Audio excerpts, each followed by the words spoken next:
Inside the Phoenix, things were not as calm as Captain Jake Morrison's voice suggested. The ship shook and rattled like an old car on a rough road.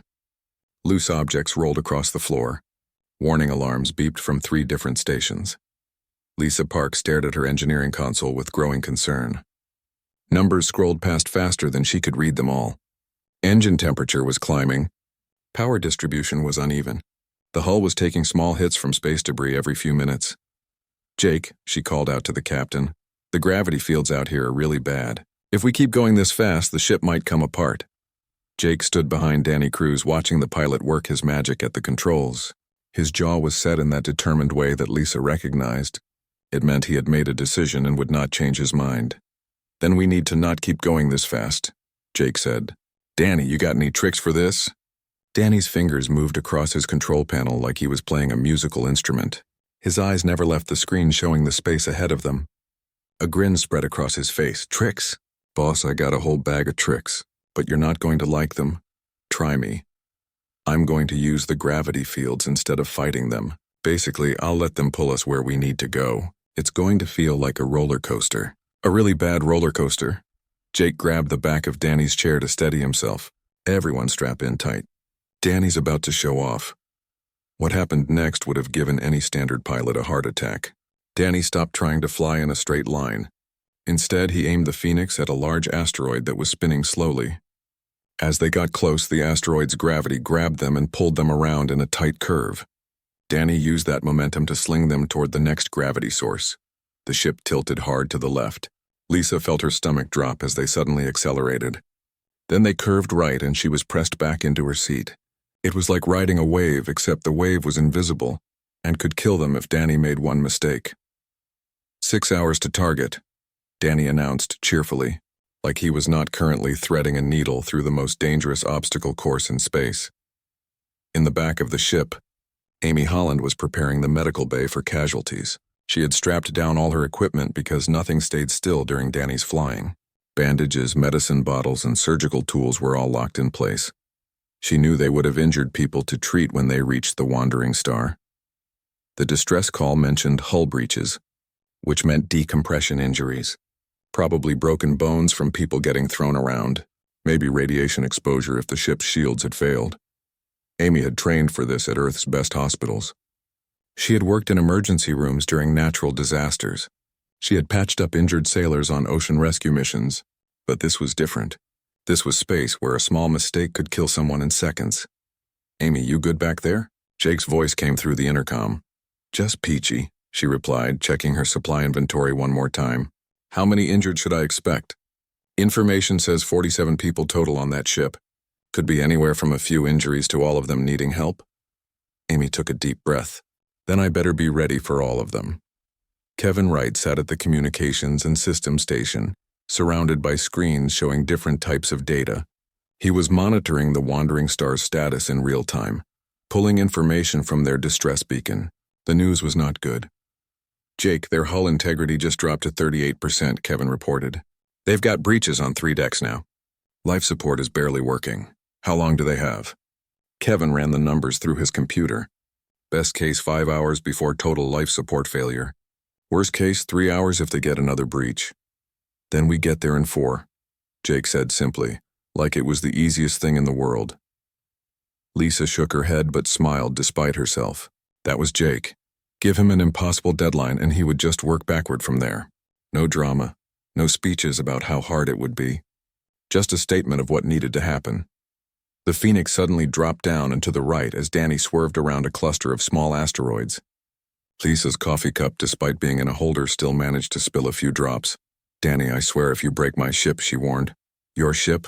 Last I checked, my name is on the pilot's license. And my name is on the repair bills." Jake laughed. It was a short laugh, but it helped cut the tension. They were flying through a death trap at speeds that should not be possible, racing to save people they had never met. And somehow they were still joking around. That was very human, Jake thought. Make jokes when things get scary. It helped keep fear away. The Phoenix shook harder than before. Danny corrected quickly, but Lisa saw a warning light flash on her console. "We just took damage to the starboard engine," she said. "Nothing critical yet, but it's not happy. Can it hold until we get there?" Lisa studied the readings. Probably. Maybe. Ask me again in an hour. Good enough. Kevin was talking to the Wandering Star over a private channel, trying to keep their crew calm. He spoke in 3 different languages, switching between them as he addressed different crew members. His voice was steady and reassuring. Yes, help is coming. No, not in 3 days. In about 4 hours. I know that sounds impossible. But trust me, we're really good at impossible. Just keep sealing those breaches and maintain whatever life support you can. A voice came back, speaking in broken English mixed with another language. How can you get here so fast? The Corvani said 3 days. Well, Kevin said with a slight smile. We're not Corvani. We're human, and humans don't really believe in the word impossible. Just keep everyone calm and away from the damaged sections. We'll be there before you know it. He muted his microphone and turned to Jake. They're scared but holding together. Got a couple of kids on board who are pretty shaken up. Jake's expression hardened. Kids. That made this personal. Tell them we're coming and we don't leave people behind. Especially kids. The Phoenix shot through a gap between 2 large pieces of wreckage from an old battle. The gap was barely wider than the ship itself. Danny did not even slow down. You know? Amy called from the medical bay. Most people would consider this kind of flying to be criminally insane. Good thing we're not most people, Danny shot back. Lisa was doing calculations in her head. If they maintained this speed, and if the engine held, and if Danny's crazy flying did not get them killed, they would reach the Wandering Star in about 4.5 hours. That gave them maybe 30 minutes of buffer time before life support failed on the damaged ship. It's going to be tight, she said quietly. Jake heard her. It usually is. But tight means possible, and possible means we do it. Another gravity slingshot maneuver threw everyone to the side. The ship groaned and creaked. Metal stressed beyond what the designers probably intended. But it held. The Phoenix was old and looked rough, but Lisa maintained it well. She knew every bolt, every wire, every panel. This ship had carried them through a dozen close calls, and it would carry them through one more. 3.5 hours out, Danny announced.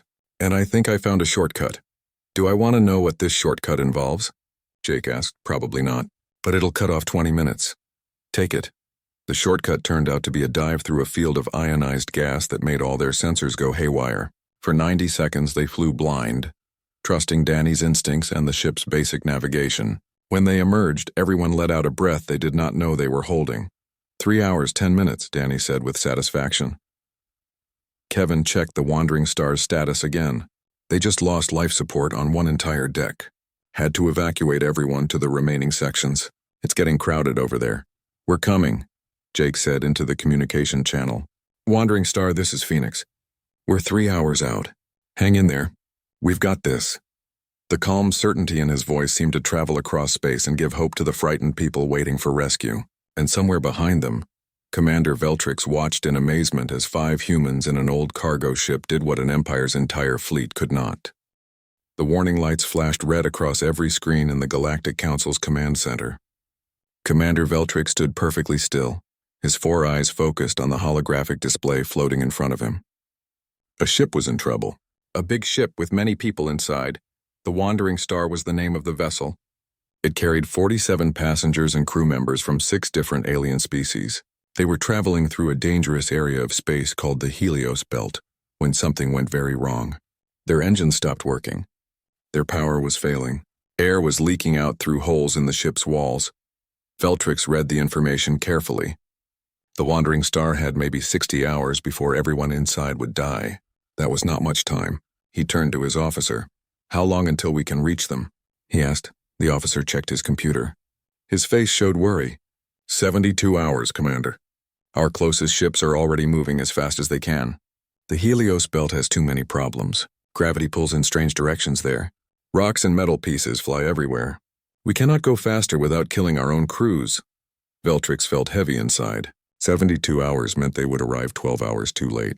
47 people would die, and there was nothing he could do about it. The Corvani Empire had the best rescue teams in the galaxy, but even they had limits. Sometimes space was just too dangerous. The distress signal kept playing. Veltrix could hear the fear in the captain's voice. Children were crying in the background. Someone was praying in a language the computer could not translate. It made his heart hurt to listen, but he had to. These people deserved to know someone heard them, even if help would come too late. Then something unexpected happened. A new voice came through the speakers. It was different from any alien voice Veltrix had heard before. The tone was calm, almost relaxed. The accent was strange, with sounds that made some words hard to understand at first. "Wandering Star, this is the cargo hauler Phoenix out of Earth. We hear you loud and clear. We're about 12 hours away from your position. Just hold on tight, okay? We've got this." The command center went silent. Everyone stared at the speakers like they could not believe what they just heard. Veltrix quickly pulled up information about this Phoenix ship. What he saw made his blood run cold. The Phoenix was a human ship. Humans were the newest species to start traveling between stars. Most aliens thought their technology was primitive. Their ships looked old and worn. They used methods that seemed dangerous and foolish. The Phoenix was a cargo hauler, which meant it was built to carry boxes and supplies, not to perform rescue missions in deadly areas of space.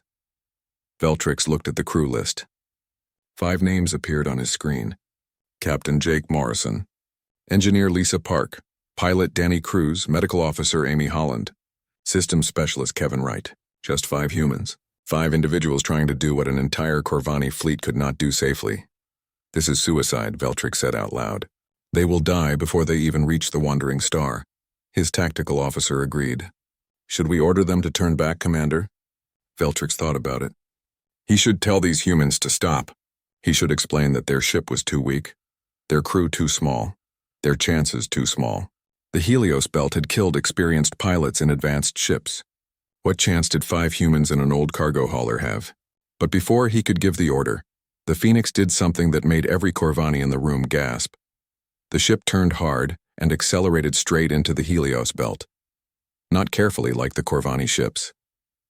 Not slowly with proper safety measures. The Phoenix just aimed itself at the most dangerous region of space in this sector and flew in at full speed. "They are insane," someone whispered. Veltrix pulled up the Phoenix's flight path on the main display. Every officer in the command center stopped their work to watch. The human ship dove between spinning asteroids. It weaved around chunks of broken metal from old shipwrecks. Gravity fields that should have torn it apart seemed to barely affect it. The Corvani had rules for everything. Procedures for every situation, safety protocols that took years to develop and test. These humans seemed to have none of that. They just flew like the rules did not exist. "Track them," Veltrix ordered. "I want constant updates on their position and status."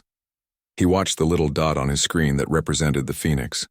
It moved through the Helios belt like a fish swimming through dangerous waters. Sometimes it disappeared from sensors for a few seconds, hidden behind debris or interference. Each time Veltrix expected it to reappear as wreckage. Each time it came back intact and moving even faster. "Sir, they are reducing their travel time," the tactical officer reported. "At this rate, they will reach the Wandering Star in 9 hours, not 12. "That is impossible," Veltrix said. But even as the words left his mouth, he knew he was wrong. The humans were doing it right in front of him. He opened a communication channel to the Phoenix. He needed to understand what these humans were thinking. He needed to know why they were risking their lives so easily. "Phoenix, this is Commander Veltrix of the Corvani Empire. Your current course is extremely dangerous. We have rescue ships en route. Please reduce speed and exit the Helios belt immediately." There was a pause. Then that same calm human voice responded. "Appreciate the concern, Commander, but those people don't have time to wait for the safe option. We'll be careful. Phoenix out." And just like that, the conversation ended. The humans did not argue. They did not explain their plan. They just said they would be careful and went back to their impossible rescue mission. Veltrix sat down in his command chair. His officers looked at him, waiting for orders. But what could he order? He could not force the humans to stop. He could not help them through the Helios belt. All he could do was watch. "Continue tracking them," he said quietly. "And contact the Wandering Star. Tell them help is coming faster than we thought." One of his officers seemed confused. "Should we mention it is a human ship, sir? They might not trust humans to rescue them." Veltrix thought about that. Humans had a reputation in the galaxy. Some species thought they were reckless. Others called them primitive. Many questioned why they were allowed to travel space at all with their old ships and strange methods. But as Veltrix watched the Phoenix dart through a field of spinning debris that would have destroyed any Corvani ship, He realized something. Maybe humans were reckless. Maybe their ships were old. Maybe their method seemed strange, but they were going to reach the wandering star, and they were going to do it in time. "Tell them help is coming," Beltrix said. "That is all they need to know right now." The Phoenix disappeared from sensors again, swallowed by a massive cloud of metallic dust. Feltrix counted the seconds, 10, 20, 30, still nothing. "Come on," he whispered, surprising himself. When had he started rooting for these crazy humans? At 42 seconds, the Phoenix burst out of the dust cloud, still intact, still moving. The signature showed some damage to the outer hull, but the ship was functional. Feltrix allowed himself a small smile. Maybe, just maybe, these humans really did have this. The starboard engine started making a noise that Lisa really did not like. It was a grinding, whining sound that meant something inside was coming apart. She pulled up the diagnostic screen and immediately wished she had not. "Jake, we have a problem." "How bad?" "The engine is overheating. All that stress from Danny's flying finally caught up with us. We need to stop and let it cool down, or we need to repair it right now." Jake looked at the time remaining. 2 hours and 40 minutes until they reached the wandering star. If they stopped now, they would be too late. "Can you fix it while we're moving?" Lisa thought about that. Fixing an engine while the ship was in flight was dangerous under normal conditions. Doing it while flying through the Helios belt at maximum speed was borderline suicidal. But she looked at Jake's face and knew what his answer would be before she even asked. "I'll need to go outside," she said. "Suit up and access the engine from the external maintenance panel." "How long?" 20 minutes if everything goes perfect. Could be longer if I run into problems." Jake did the math in his head. 20 minutes for repairs plus 2 hours and 20 minutes of flying time.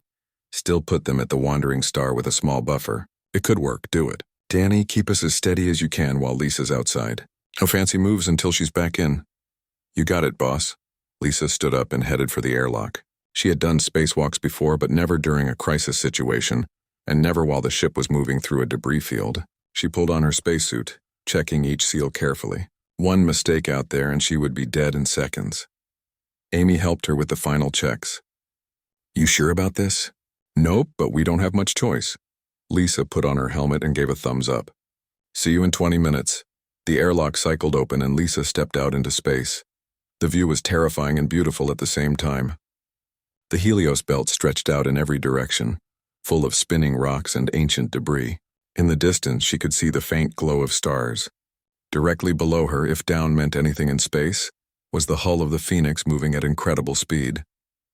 Lisa activated her magnetic boots and carefully walked along the hull toward the engine section. Each step had to be precise.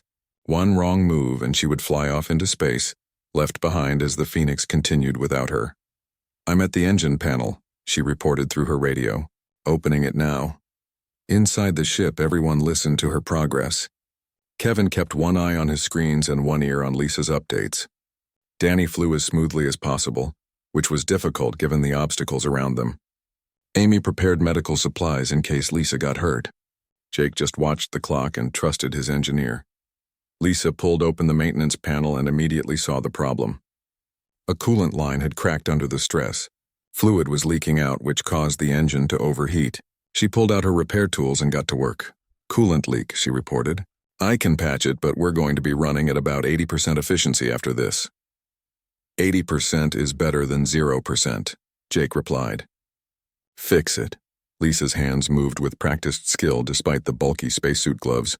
She sealed the crack with an emergency patch compound, then rerouted some of the coolant flow to bypass the damaged section. It was not pretty, but it would work. Patch applied. Testing now.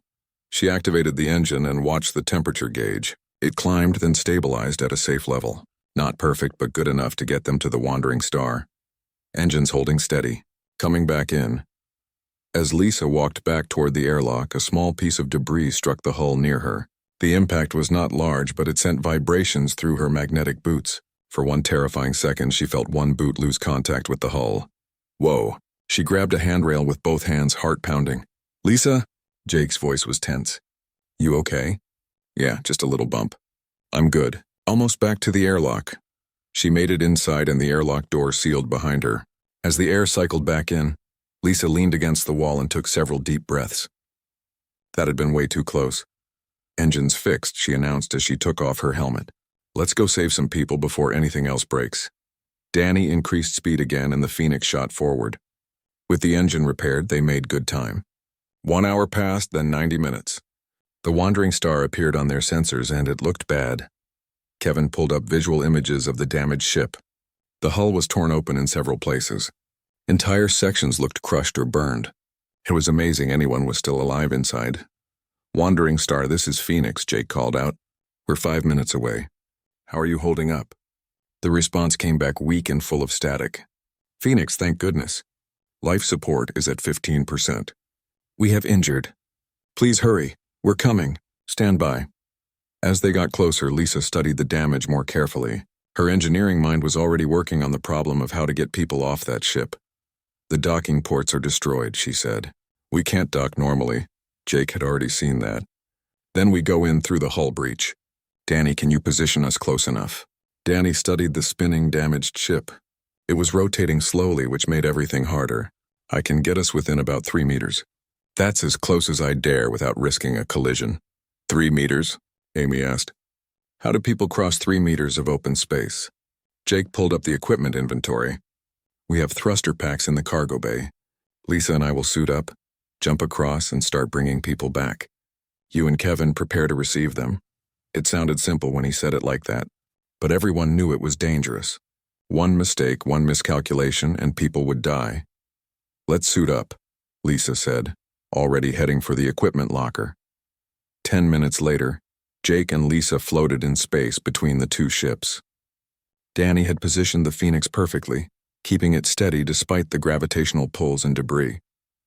The hull breach in the wandering star gaped open like a dark wound. "Going in," Jake said, and fired his thruster pack. He crossed the gap in seconds, grabbed the edge of the breach, and pulled himself inside. Lisa followed right behind him. They found themselves in a corridor that was partially collapsed and completely depressurized. Emergency lights flickered, giving everything a haunting red glow.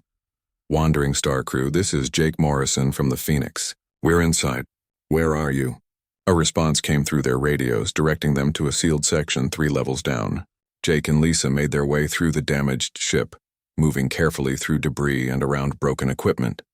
They found the survivors huddled in what looked like a cargo bay. 47 faces turned toward them, hope and fear mixed together. There were humans there and several alien species Jake recognized. 3 children clung to their parents. "Okay, everyone," Jake said in his calmest voice. "We're going to get you out of here. It's going to take several trips, but we will get everyone. I promise." One of the alien crew members, a tall being with blue skin and 4 arms, stepped forward. "How can 2 people evacuate 47? "By making a lot of trips," Lisa said simply. "Kids first, then injured, then everyone else. We've got emergency suits that will keep you safe during the transfer."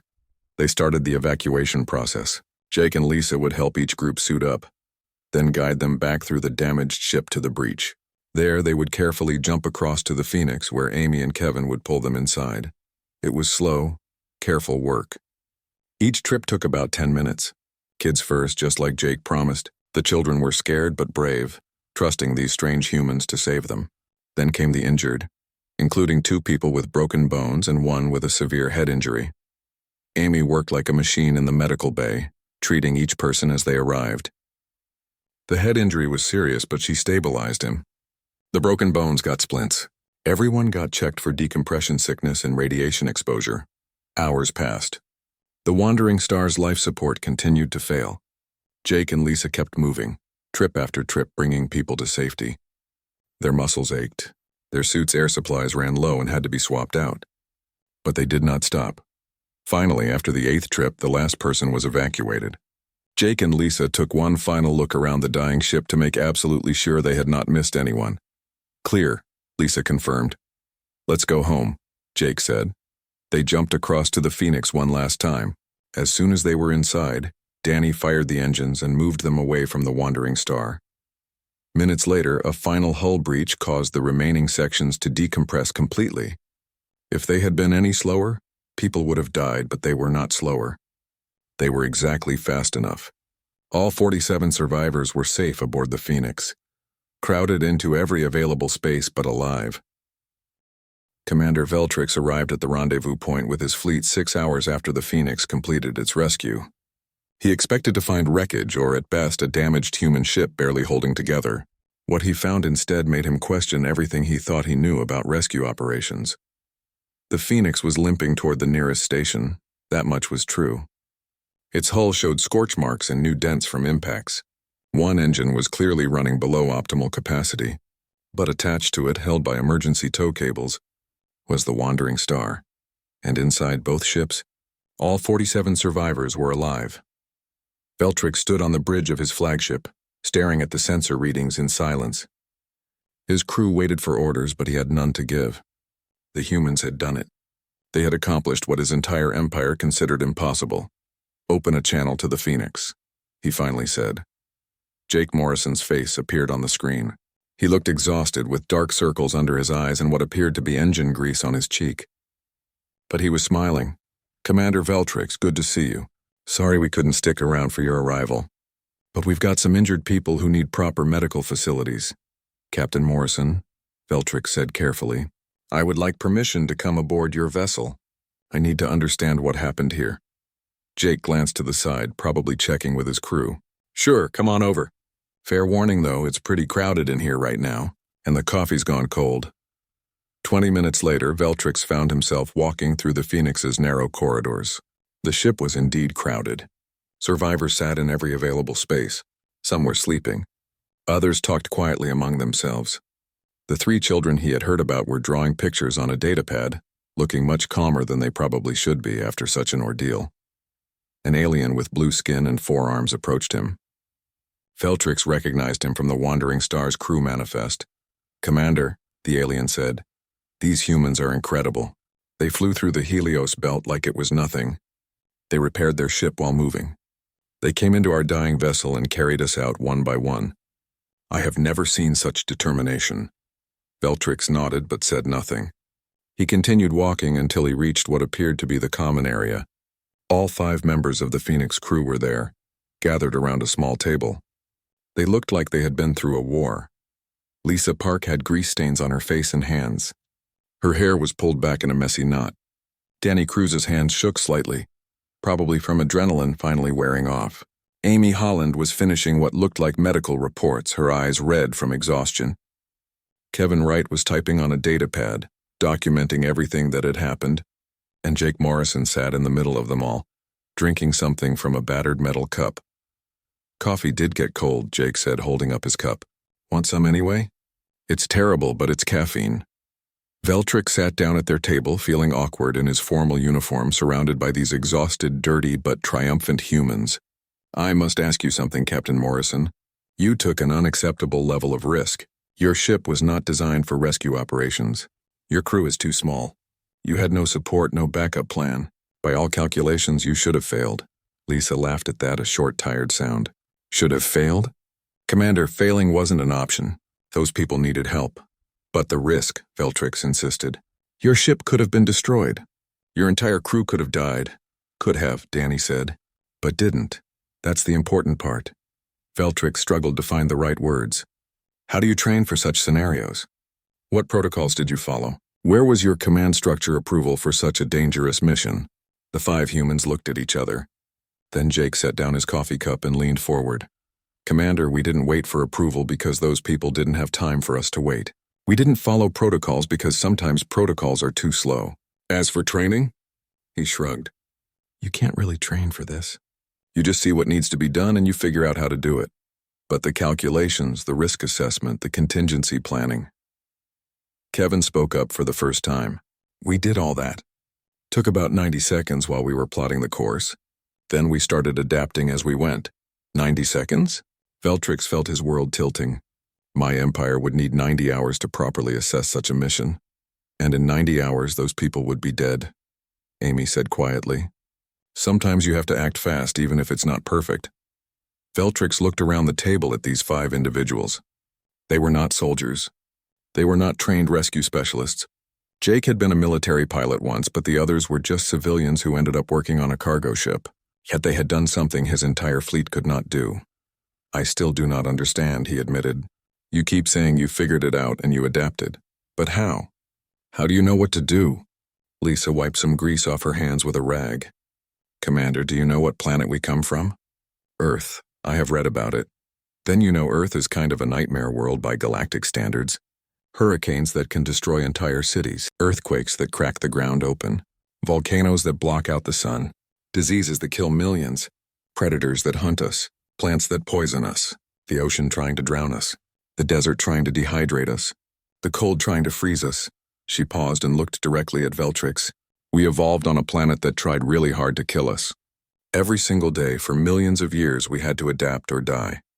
That doesn't just go away because we're in space now. It's part of who we are. Danny nodded. My grandmother used to say, if you can't find a way, make one. That's basically the human motto. We've got this, Jake said, repeating the phrase that had started this whole situation. When we say that, it's not arrogance, Commander. It's not foolishness. It's confidence built on thousands of years of surviving things we shouldn't have survived. We're really, really good at not dying. Veltrix sat back in his chair. Around him, the survivors of the Wandering Star were safe and recovering. The children were laughing now, playing some kind of game. The injured were being treated by Amy's skilled hands. Everyone was alive because 5 humans refused to accept the word impossible. Your ship is damaged, Veltrix said. Your crew is exhausted. You have 47 extra people on board with limited supplies. Yep, Jake agreed. And yet you seem unconcerned. Because we'll figure it out, Commander. That's what we do. Lisa will keep the engines running with spare parts and sheer stubbornness. Danny will fly us to the station safely. Amy will keep everyone healthy. Kevin will manage our resources and communications. And I'll make sure we all work together. It should not be this simple. Lisa smiled at that. It's not simple, Commander. It's just necessary. There's a difference. One of the children from the Wandering Star ran up to the table holding out her drawing. It showed a small ship with 5 people inside, surrounded by stars. Above the ship, she had written something in her own language that the translator rendered as heroes. Jake took the drawing gently. Thank you. This is beautiful. The child ran back to her parents, clearly pleased. Veltrix watched the interaction and felt something shift in his understanding. You don't see yourselves as heroes, do you? He asked quietly. Heroes? Danny laughed. We're just cargo haulers who happened to be in the right place at the right time. You flew through the Helios belt at impossible speeds. You repaired your ship during flight. You evacuated 47 people from a dying vessel. You saved lives that my entire empire had written off as lost, Jake shrugged. We did what needed to be done. Anyone would have done the same. No, Veltrix said firmly. Anyone would not have. That is what I am beginning to understand. Humans would have done the same. Your species has something that most of us have lost in our pursuit of order and safety. What's that? Amy asked. The refusal to quit. The inability to accept failure. The stubborn determination to make the impossible merely difficult. Veltrix stood up. The Galactic Council will want to hear about this. I suspect they will have many questions. Tell them we were happy to help, Jake said. That's what neighbors do, right? Neighbors. Veltrix had never thought of humans as neighbors before. They were newcomers, primitives with old ships and strange methods. But maybe that was wrong. Maybe humans were exactly the kind of neighbors the galaxy needed. The report that Commander Veltrix filed became one of the most read documents in Galactic Council history. Not because it described a successful rescue mission, though it did. Not because it detailed advanced tactics or new technology, though it contained neither. The report was read over and over because it forced every species in the galaxy to rethink what they thought they knew about humanity. 6 months passed after the Helios Belt rescue. The Phoenix had limped to the nearest station, delivered all 47 survivors to safety, and then spent 3 weeks getting repaired. Lisa complained about the cost the entire time, but Jake noticed she smiled whenever someone thanked them for the rescue. During those 6 months, something changed in the galaxy. Human ships started being welcomed at stations that had previously turned them away. Cargo haulers like the Phoenix found themselves getting priority docking, and young pilots from a dozen different species started asking questions about how humans flew their ships. The Galactic Council met to discuss Earth's status in the galactic community. Until now, humans had been tolerated but not fully accepted. They were too new, too different, too unpredictable. But the Helios Belt rescue had changed opinions. The humans did in hours what our best rescue fleet could not do in days, one council member said. We would be fools to not recognize their value. They took unacceptable risks, another argued. What if they had failed? What if they had made the situation worse? But they did not fail, Veltrix spoke up. He had been invited to address the council specifically about this matter, and I spent considerable time studying why they succeeded. It was not luck. It was not recklessness. It was a fundamentally different approach to problem solving. The council listened as Veltrix explained what he had learned. Humans did not wait for perfect solutions. They acted with the information they had and adapted as situations changed. They did not see rules as absolute barriers, but as guidelines to be followed when possible, and ignored when necessary to save lives. They trusted their crew members to make decisions without waiting for approval from command structures. This makes them sound chaotic, a council member said. They are chaotic by our standards, Veltrix agreed. But there is pattern to their chaos. They call it thinking on your feet or improvising or adapting. Whatever the term, it makes them incredibly effective in crisis situations. The vote was not even close. Earth was invited to join the Galactic Council as a full member. The invitation was delivered by Veltrix himself, who traveled to Earth to present it in person. Jake Morrison and his crew were also invited to a formal ceremony.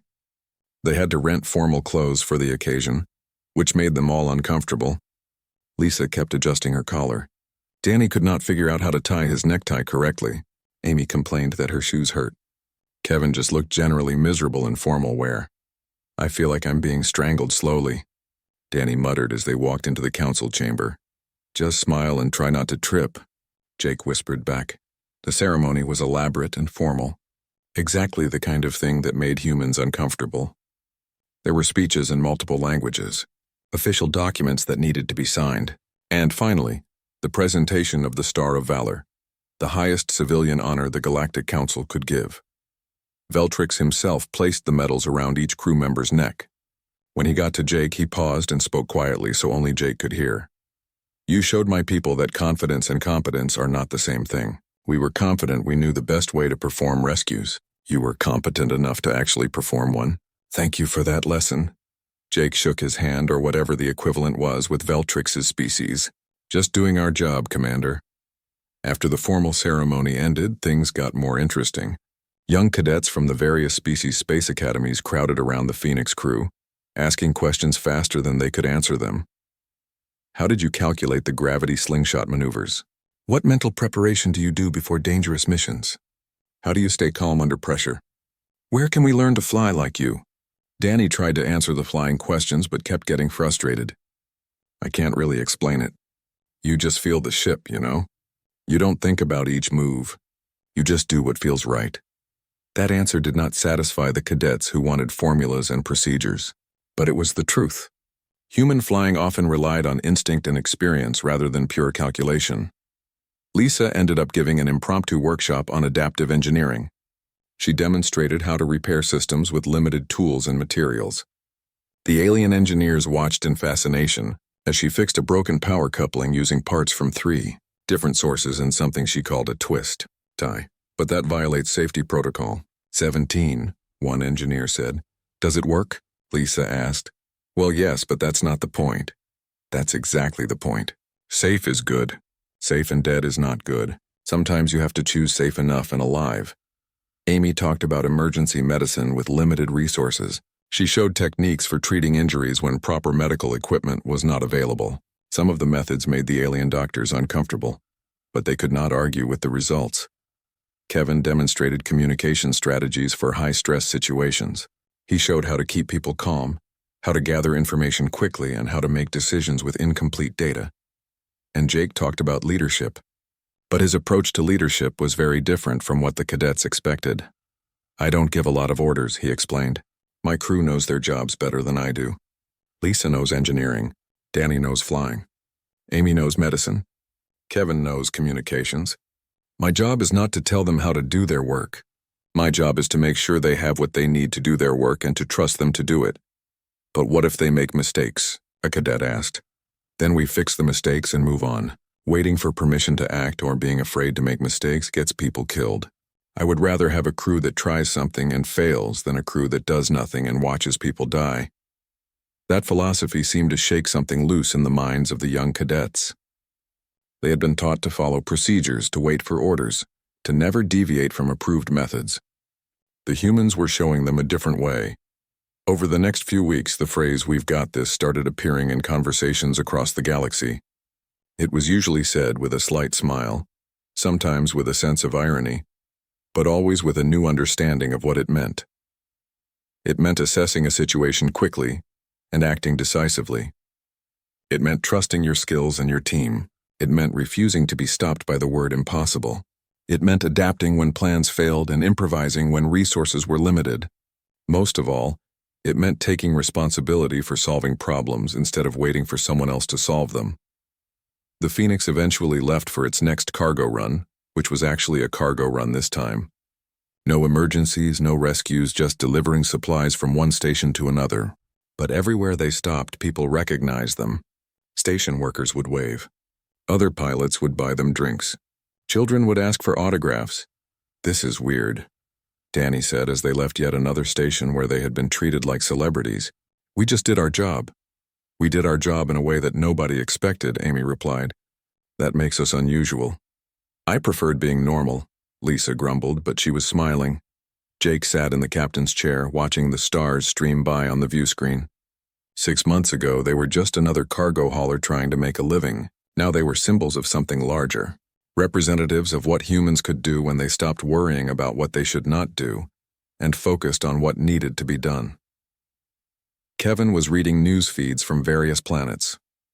"Hey, listen to this. There's a new class being taught at the Corvani Flight Academy. It's called Adaptive Navigation in Crisis Situations. And guess who they reference as primary examples?"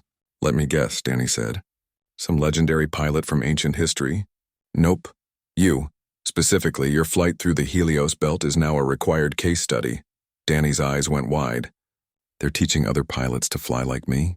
That seems dangerous." "Probably," Jake agreed, "but also probably necessary. The galaxy is a big place with a lot of problems. Sometimes those problems need human-style solutions." Lisa looked up from her engine diagnostics. "So what you're saying is, we accidentally started a revolution in how aliens think about problem-solving?" "Apparently." "Great, can we go back to just hauling cargo now?" That was way less complicated, but they all knew things would never be quite that simple again.